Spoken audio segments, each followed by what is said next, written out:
وہ اپنے اللہ کے اس حکم سے بری ذمہ ہو گئے۔ اب بنی نوع انسان پر حجت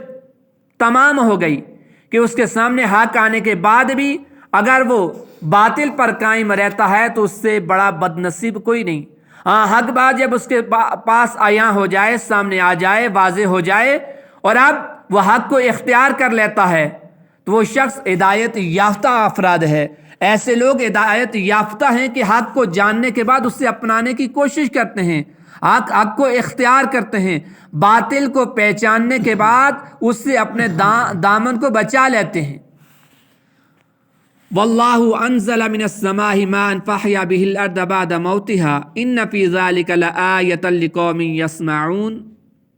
اور اللہ نے آسمان سے پانی اتارا تو اس کے ذریعے زمین کو اس کی موت کے بعد زندہ کر دیا، بے شک اس میں سننے والوں کے لیے نشانیاں ہیں۔ واللہ انزل من السماء، اللہ نے آسمان سے پانی اتار دیا۔ اس آیت میں اللہ تعالیٰ نے پھر اپنی نعمتوں اور قدرت کے کمال کو بیان فرمایا۔ چنانچہ خلاصہ یہ ہے کہ اللہ تعالیٰ نے آسمان سے پانی کو اتارا تو اس کے ذریعے زمین کو خشک اور بے سبزہ ہونے کے بعد سرسبزی اور شادابی بخش زندگی عطا کر دی۔ یہ سب اللہ تعالیٰ کی قدرت کی نشانیوں میں سے ایک نشانی ہے، لیکن اس بات کو سمجھنا ان لوگوں کا کام ہے جو دل سے سنتے ہیں اور سن کر سمجھتے اور غور کرتے ہیں اور اس نتیجے پر پہنچتے ہیں کہ جو قادر مطلق برحق ہے، زمین کو اس کی موت یعنی نشو و نما کی قوت فنا ہو جانے کے بعد عطا کرتا ہے، پھر یعنی زمین کو ایک تازگی عطا کرتا ہے، زندگی عطا کرتا ہے، وہ انسان کو اس کے مرنے کے بعد بے شک زندہ کرنے پر قادر ہے۔ جیسے زمین مردہ ہو جاتی ہے، بے جان ہو جاتی ہے، اس سے سبزہ نہیں اگتا تو اللہ آسمان سے بارش کو نازل کرتا ہے، پھر وہ زمین سرسبز و شاداب ہو جاتی ہے۔ اسی طریقے سے جب انسان مر جائیں گے، انسان اس دنیا سے چلے جائیں گے تو اللہ دوبارہ انسان کے جسم کے اندر روح ڈالے گا، انسان دوبارہ زندہ ہو جائے گا اور اس وقت یہ جو دنیا کی زندگی ہے یہ انسان پر عیاں ہو جائے گی۔ دنیا کی زندگی کی حقیقت اس وقت بنی نوع انسان کے سامنے ہوگی اور انسان اس وقت دنیا کی حقیقت کو سمجھ جائے گا کہ اصل میں دنیا کیا تھی، ریالٹی کے اندر دنیا کیا تھی اور میں نے دنیا کو کیا سمجھا ہوا تھا۔ یہ مختصر سی زندگی اللہ کی یہ آیات مقدسہ ہمیں ہر صفحے پر یہ بیان کرتی نظر آ رہی ہیں، انسان کو اپنی آخرت کی یاد دلا رہی ہیں کہ یہ دنیا عارضی دنیا ہے، یہ دنیا ومل حیات الدنیا الا متاع الغرور، دھوکے کی دنیا ہے۔ ایحسب الانسان، انسان اس گمان میں نہ رہے کہ یترک سدی، کہ اس انسان کو اللہ تبارک و تعالی بے لگام چھوڑ دے گا، اس انسان سے سوال نہیں ہوگا۔ نہیں، انسان کو اللہ نے دنیا کے اندر جس مقصد کے لیے پیدا کیا ہے، اگر وہ انسان اس مقصد کو پورا کرتا ہے تو اس کے لیے اجر و ثواب ہے، اگر اس مقصد کو پورا نہیں کرتا تو پھر اس کے لیے کٹھن مراحل ہیں، اس کے لیے مشکل معاملات ہیں۔ تو اس لیے ابھی دار العمل کے اندر انسان جو ہے اس دنیا کو غنیمت سمجھتے ہوئے اپنے رب العالمین کے ساتھ لو لگا لے، رب کو منا لے، رب کی خوشنودی والے کام سر انجام دے دے تاکہ دنیا کے اندر بھی سرخرو ہو جائے اور آخرت کے اندر ہمیشہ کی زندگی کے اندر بھی وہ سرخرو اور کامیاب ہو جائے۔ یہی بنی نوع انسان کی زندگی کا مقصد عین بھی ہے۔ اللہ رب العالمین ہمیں سمجھنے کی توفیق عطا فرمائے۔